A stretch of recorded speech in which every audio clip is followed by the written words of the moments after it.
Carta abierta al canciller alemán Friedrich Merz en español. Texto de Jeffrey de Sachs, publicado el 27 de mayo de 2026 en Berliner Zeitung. Traducción no oficial. Canciller Merz. Cuando le escribí una carta abierta hace medio año, insté a Alemania a buscar la diplomacia con Rusia en lugar de normalizar la guerra. 6 meses después, la situación en Europa ha empeorado dramáticamente. Europa y Rusia se deslizan hacia una guerra abierta. Y en esa deriva, canciller, su responsabilidad es singular.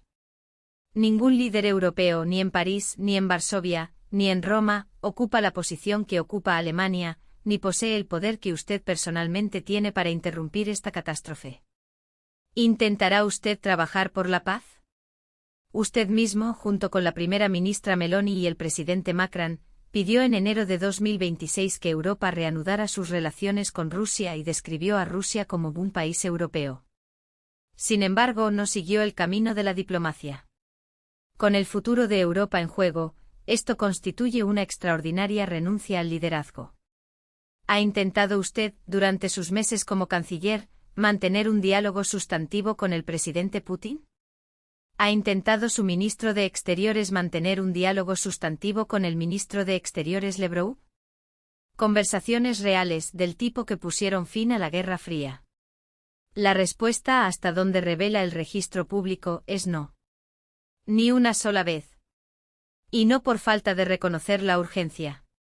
Los últimos días han traído una peligrosa aceleración que debería concentrar la atención de toda mente europea. Ambas capitales se encuentran ahora bajo ataques sostenidos. Drones ucranianos de largo alcance han golpeado profundamente dentro de Moscú, incluidos sitios civiles. Los ataques rusos con misiles y drones contra Kiev se han intensificado considerablemente. Drones ucranianos han cruzado el espacio aéreo de los estados bálticos, elevando la perspectiva inmediata de un incidente que podría arrastrar directamente a Europa a la guerra. Un terrible ataque ucraniano contra una escuela de niños en Lugansk ha erosionado aún más lo poco que queda de contención. Y el 25 de mayo, el ministro de Exteriores Sergey Lavrov, actuando por instrucciones del presidente Putin, notificó formalmente al secretario de Estado de los Estados Unidos que las Fuerzas Armadas rusas están lanzando ahora ataques sistemáticos y sostenidos contra instalaciones y centros de toma de decisiones en Kiev. Y el Ministerio de Exteriores ruso ha aconsejado que los Estados Unidos y otros países aseguren la evacuación de su personal diplomático y de otros ciudadanos de la capital de Ucrania. Ese mensaje es el prólogo de una gran escalada.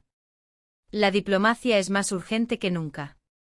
La manera de defender a Ucrania no es continuar la matanza, sino alcanzar la paz en términos aceptables para todas las partes. En lugar de eso, nos enfrentamos a una escalada, con más muertes, más destrucción y la perspectiva real de una guerra que se expanda más allá de Ucrania. Al pedir cada vez más armas, una capacidad bélica cada vez mayor y demostraciones cada vez más ruidosas de determinación, y al señalar que Alemania se prepara para la guerra en vez de trabajar para ponerle fin, usted ha permitido que Berlín se convierta en un acelerador, y no en un freno, de una guerra de alcance europeo. La responsabilidad de Alemania. 6 aspectos concretos. Alemania carga con una profunda responsabilidad por la situación que ahora enfrenta. Antes de que la política alemana pueda reorientarse hacia la paz, el historial de Alemania debe ser afrontado con honestidad. A continuación expongo 6 graves fracasos de la política exterior alemana frente a Rusia desde la reunificación alemana de 1990. Primero, el Tratado 2+4 y la expansión de la OTAN hacia el este. El 12 de septiembre de 1990, en Moscú, Alemania firmó el Tratado sobre el Acuerdo Final con respecto a Alemania, el Tratado 2+4, que completó la reunificación alemana. Ese tratado fue posible porque a Mikhail Gorbachev se le dieron garantías solemnes, por parte de Hans-Dietrich Genscher, Helmut Kohl, James Baker y otros líderes occidentales, de que la OTAN no se desplazaría hacia el este. El registro desclasificado, incluidos los memorandos ahora públicos reunidos por el National Security Archive de la George Washington University, es inequívoco. Esas garantías fueron dadas y, en aquel momento, se entendía claramente que se aplicaban más allá del territorio de la antigua RDA, es decir, a Europa Oriental. Dichas garantías fueron reafirmadas durante 1990 y 1991. El Tratado 2+4 restringe el emplazamiento de tropas de la OTAN en la antigua RDA y recuerda los principios del Acta Final de Helsinki, que subraya que la seguridad de ninguna nación debe conseguirse a expensas de otra. ¿Cree alguna persona seria que a la Unión Soviética le preocupaban las tropas occidentales en el territorio de la antigua RDA, pero le resultaban indiferentes los ejércitos de la OTAN en Varsovia, Vilna o Kiev? Por supuesto que no. La cuestión de la ampliación de la OTAN fue discutida en detalle, y Alemania dio a los dirigentes soviéticos garantías explícitas de no ampliación hacia el este. Después, esas garantías fueron quebrantadas. Alemania fue la principal beneficiaria de aquellas garantías, que constituyeron la contraprestación por la reunificación alemana. Sin embargo, ya en 1993, los líderes alemanes comenzaron a promover la violación de esas mismas garantías. Segundo, el propio testimonio de la canciller Merkel. En sus memorias, Angela Merkel escribe con notable franqueza que en el momento de la cumbre de Bucarest de 2008 comprendía que invitar a Ucrania y Georgia a entrar en la OTAN equivaldría a una declaración de guerra contra Rusia. Conocía la línea roja de Rusia. Y aún así cedió a la presión estadounidense, aceptando el comunicado de compromiso según el cual Ucrania y Georgia serán miembros de la OTAN. Esa única frase puso en marcha las catástrofes de 2014 y 2022. La franqueza posterior de Merkel es un regalo para sus sucesores. Ella le ha dicho a usted, claramente y con sus propias palabras, lo que se comprendía en aquel momento. Alemania no debería fingir ahora otra cosa. Tercero, la traición al acuerdo del 21 de febrero de 2014. El 21 de febrero de 2014 en Kiev, el entonces ministro alemán de Exteriores, Frank-Walter Steinmeier, junto con sus homólogos polaco y francés, medió un acuerdo entre el presidente Yanukovych y la oposición. El acuerdo preveía el retorno a la Constitución de 2004, la formación de un gobierno de unidad nacional y elecciones presidenciales anticipadas.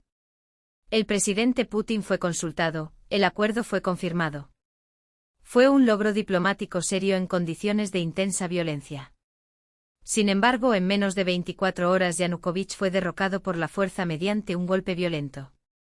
Alemania no insistió en el acuerdo que acababa de garantizar.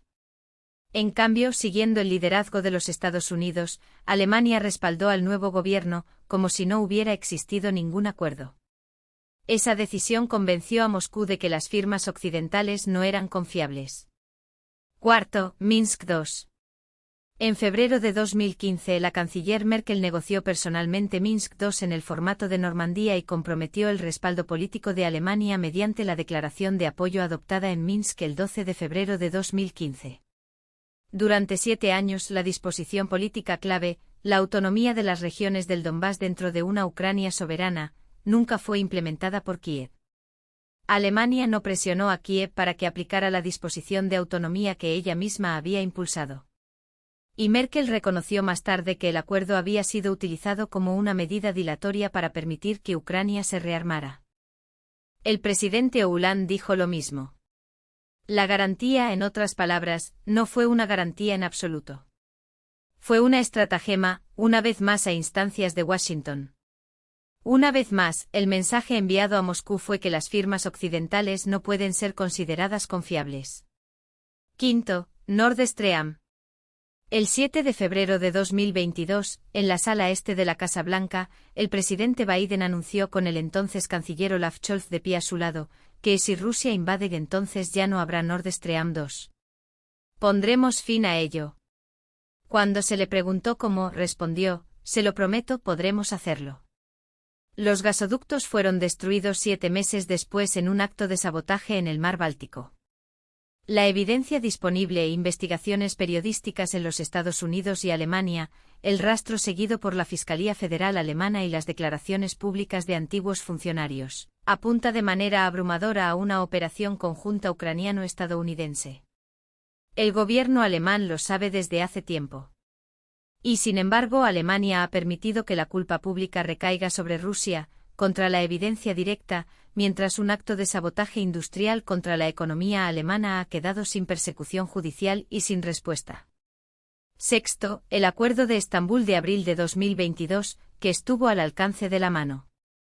Apenas unas semanas después de la invasión rusa de febrero de 2022, negociadores rusos y ucranianos convergieron en Estambul en torno a los términos de un acuerdo de paz, neutralidad ucraniana fuera de la OTAN, garantías multilaterales de seguridad, límites acordados de tropas y resolución política, con el tiempo, de las cuestiones del Donbass y Crimea.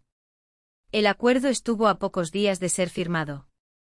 El ex primer ministro israelí Naftali Bennett, uno de los mediadores, ha confirmado públicamente que el acuerdo estaba cerca y que Occidente, los Estados Unidos y el Reino Unido en particular, actuó para bloquearlo. La misión del primer ministro Boris Johnson a Kiev en abril de 2022, con el fin de indicar a Ucrania que no firmara, consta en el registro público. Cientos de miles de vidas ucranianas y rusas, así como el orden europeo más amplio, han pagado el precio de aquella intervención estadounidense-británica. Alemania no ha alzado la voz sobre esto, aunque Alemania, más que cualquier otro Estado europeo, ha soportado las consecuencias económicas. La segunda catástrofe, la autodestrucción económica de Alemania. Su primera preocupación debe ser la paz. El mensaje de Moscú de ayer nos dice cuán avanzada está la hora. Pero junto a la primera catástrofe se está desplegando una segunda, la destrucción deliberada de la economía alemana, con Berlín como autor y víctima al mismo tiempo. La economía industrial de Alemania se construyó sobre el comercio con Rusia. La destrucción de Nord Stream y la posterior ruptura de las relaciones comerciales de Alemania con Rusia han dejado a Alemania comprando gas natural a los Estados Unidos a precios varias veces superiores a los del gas ruso por gasoducto al que sustituyó. Esto es un suicidio industrial. El sector químico alemán, su sector siderúrgico, su industria del vidrio, sus fabricantes intensivos en energía, los cimientos mismos del Mittelstand, pierden competitividad internacional día tras día. Empleos cualificados están saliendo de la economía alemana. Y el contribuyente alemán y el consumidor alemán están realizando una transferencia de riqueza nacional desde Alemania hacia los productores estadounidenses de gas a una escala sin precedentes en la Europa de posguerra.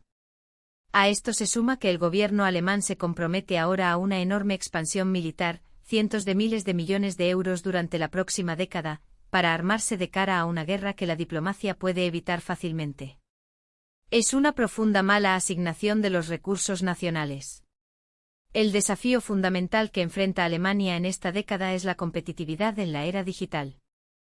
Cada euro gastado en tanques, misiles y proyectiles de artillería es un euro que no se invierte en la capacidad alemana de inteligencia artificial, en su capacidad de diseño y fabricación de semiconductores, en su infraestructura energética y en las redes digitales de alta velocidad que Alemania necesita para seguir siendo una economía líder a escala mundial. La dura realidad, señor canciller, es que no hay seguridad que pueda comprarse con estas armas que la diplomacia no pueda comprar por una fracción mínima del costo. Y no habrá prosperidad sin las inversiones digitales y energéticas que esta acumulación armamentística desplazará. Mi llamamiento. Canciller Merz, más que ningún otro líder europeo, la cuestión de si Europa desciende hacia una guerra general, o si vuelve a la negociación y a la cordura económica, descansa sobre usted. La hora es muy avanzada. El mensaje formal enviado ayer por Moscú a Washington lo dice explícitamente. Por favor, abra un diálogo con el presidente Putin. Por favor, envíe a su ministro de Exteriores a Moscú o invite al ministro de Exteriores de Rusia a Berlín. Por favor, reabra los canales de la OSCE que Alemania ha dejado atrofiar. Por favor, diga a Kiev que cese sus ataques contra objetivos civiles. Sobre todo, por favor, diga al público alemán la verdad, que una paz negociada basada en la neutralidad de Ucrania es el camino realista para salir de la catástrofe, y que restablecer una relación económica normal con Rusia es el camino realista para salir del declive industrial de Alemania. Los términos de un acuerdo aceptable que Alemania podría proponer son claros. Los combates se detendrían sobre una línea de armisticio. Todas las partes renunciarían a cualquier recurso futuro a la violencia en la cuestión de las fronteras. Ucrania restauraría su neutralidad, y la OTAN renunciaría de manera permanente a una nueva expansión hacia el este. Europa y Rusia restablecerían sus relaciones económicas y pondrían fin al belicismo. La OSCE volvería a ser el foro central para la seguridad europea, con el principio fundamental de que la seguridad europea es indivisible y no debe basarse en bloques militares que dividan Europa. Junto con esta paz, Alemania redirigiría sus recursos nacionales hacia las inversiones digitales, de inteligencia artificial, de semiconductores y de energía que exige el futuro económico del país. La historia registrará lo que usted haga en las próximas semanas, y también lo que deje de hacer. También lo registrará el público alemán. También los pueblos de Rusia, Ucrania y Europa en general. Es tiempo de diplomacia, señor canciller. La decisión está en sus manos. Respetuosamente. Jeffrey de Sachs.